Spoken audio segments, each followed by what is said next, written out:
mountain bike, kind of like the one that I have. So anyway, this bike has been around for, I mean, a long time. I want to say, because the seat post just rolls on itself on most of the triggers. I want to say this company's been around for 8 years, and this bike has been around in the exact same way that it exists today for almost 5 years, something like that. You can look up this company, LMX, and look up the LMX 64, and you'll see this bike looking pretty much exactly the same for the last, I don't know, 4 or 5 years. It goes back even further than that. Oh my God, is this dirt on the tires? There's no way someone gave me a test ride model. That would be insane.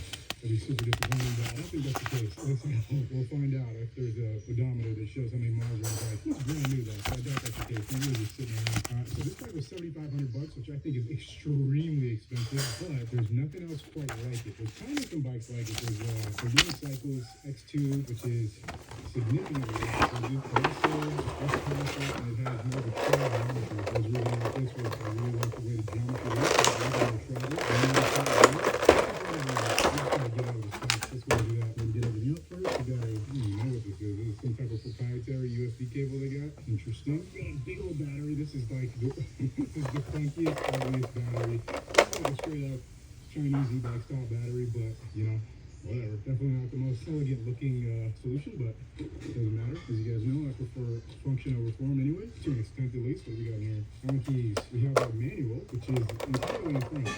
I know it's a French company, so I mean, we won't be doing that. It looks like that's it. These are all the things besides the cockpit and the bike itself. So let's go ahead and get it out of the box, which will reveal something about this bike that you have probably never seen before. Oh man, it's not too heavy, which is good. So take a look at this. This bike has 2 drivetrains. It has a secondary drivetrain, which is specifically powered by the throttle. Yes, this bike has a throttle. That is a quick throttle like a Starline, and by the pedal. So the concept is that when you pedal the bike, even under load with the power, it doesn't wear out the pedaling drivetrain side of the bike, but it only stresses this side, which is designed to withstand much more load and go fast.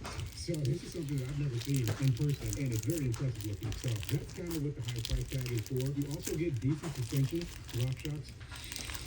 It's got a Z fork on the front, 27.5, and a coil rear shock. I think this is a Vivid, if I'm not mistaken. I have to double check that. Not completely flat suspension like you see with a lot of non-big box store name brand e-bikes like Specialized or Trek or any of that. Those brands you expect to come with good suspension, so it's good to see something on like the fringe bucket also have a decent suspension out of the box. Good suspension, good brakes. Formula Cura 4, these are really solid brakes. They didn't cheap out on the brakes and add Tektro. They gave you solid brakes. Love that. Love that. Solid tires out of the box. Schwalbe downhill casing tires. Very good. Wheels, they kind of look semi-budgety, but I'm sure they're fine. So, not complaining about that. You get a dropper out of the box, which is great. Love that. Looks like we have to put on the front end. There's a bunch of cables. I'm not crazy about that. I'm sure it'd be easy to reduce 2 of them. You get a wireless axis dropper and axis shifting as well. It has Trend NX, which is like, that's like one weak point, I'd say. At least I would expect to see GX, but you know, whatever. Look, I think they can get away with that because this is designed to not take that much wear in the first place. So we will see how that goes over time. And there is a display right there, which I'm also not too crazy about. I wish this was not something that had to be there, but it's there. So really no assembly besides putting this on. Everything is already plugged up. There's one cable we need to plug in, put the front wheel on, and then we can test this bike. So let's get to it. So you can buy this bike on their website. I bought it from a bike shop, but you can also get it from them, and it's like $7,500 plus tax. So this bike comes out to like $8,000. That's just, I mean, it's a lot of money. There's no denying it. It's a lot of money. You can buy 2 Surons and some change with that amount. You can buy a solid bike from a big brand like Specialized for that amount. But this thing has 2,500 watts of peak power. That's like, that is about 10 times the amount of power you get from, you know, a quote-unquote regular electric mountain bike. Now, the thing is, most mountain bikers are not looking for a little motorbike to take on the trails. They just want something with really good parts, like their actual mountain bike, that gives them a little assist at the end of the day to get up the trails or whatever the case is, you know, so they can get more runs in. They're mainly used for going up the hill, and then you go back down without any type of pedal assist. So this isn't really targeted towards that audience of people who are looking for, like, you know, a Specialized turbo levo. It's just like, it's, I mean, it kind of is, but it's really something else. This is like, well, I'll put it simply, when I saw this, I was like, ooh, finally I can buy one, because these have been around for, like I said, 4 or 5 years, and exactly this kind of frame style. They've updated the parts. You know, they're kept in tune with current suspension. It's still 27.5 front and rear, which I would like a no-brainer to make it a mullet. I don't know why they don't do that, but it is what it is. So we're gonna ride it how it is. 27.5 front and rear on a mountain bike is literally outdated. It's still fun. Don't get me wrong. It's just you don't see bikes being sold in this configuration anymore. You know, I saw a dirt jumper, which is a 26 front and rear. And it's a little strange to see that because you really don't see any mountain bike companies selling straight up 27.5s anymore. I think because this company, LMX, has a new model kind of in their pipeline. I forget what it's called. LMX 56, I think. That one looks like it's more modern and with the times. It's got a much cleaner looking frame. It's also been in production for a really long time. So I am really eager to check that one out too. If I end up liking this, hopefully, you know, I can talk to the brand and we can get one for the channel. I already spent my hard-earned money on this, so who knows? We'll see what the future holds, but I'm really excited to ride this bike. I'm actually super, super stoked. So I think once I actually get on it, it's going to be one of the most fun bikes I've ever ridden. I'm hoping.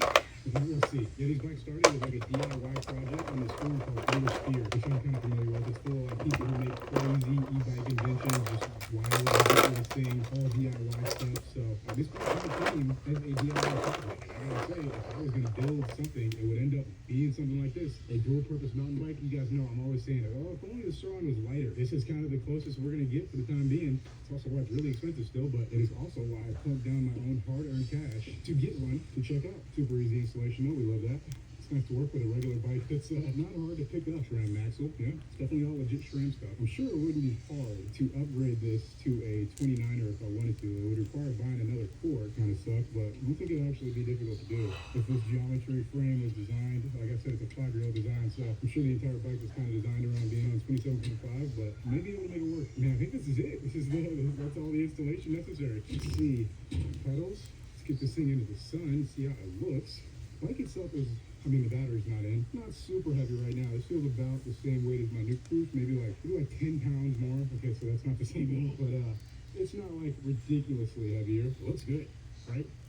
The main reason I got this and didn't want to wait for the new model that are coming out this year is one, not only going to be even more expensive, but your mountain bikes are just simply not cheap. So once you're in this realm, there's just premium. I love how this frame looks. It's somewhere in between enduro and downhill. It's got 180 mil travel front and rear, so not quite downhill travel. For a brand new bike, this is just not good, man. Look at that. There's a nick in the frame, a pretty deep one, and some scratches. I'm gonna have to talk to the shop I got this from and see if we can work something out there.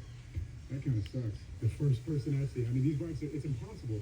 There's so little information about this bike, I needed to buy one myself to learn about it because I don't know anybody that has one. They're like unobtainium. They've just recently come into North America, so now you can kind of find one. I have one, but yeah, I do like what the brand represents. So their mission, they're looking for the thing that I wanted this whole time, which is like a mountain bike that's kind of got a little bit of Sauron DNA. And then we have this. Let's go put the battery in. Battery's got some juice. That's great. This is like a straight up. This is the batteries I used to see when I was reviewing those Chinese e-bikes. It's just it's funny to do it one of these again. Yeah, I think that's it. First how it looks with the battery in. It's not terrible. Definitely not like super elegant, but like who cares?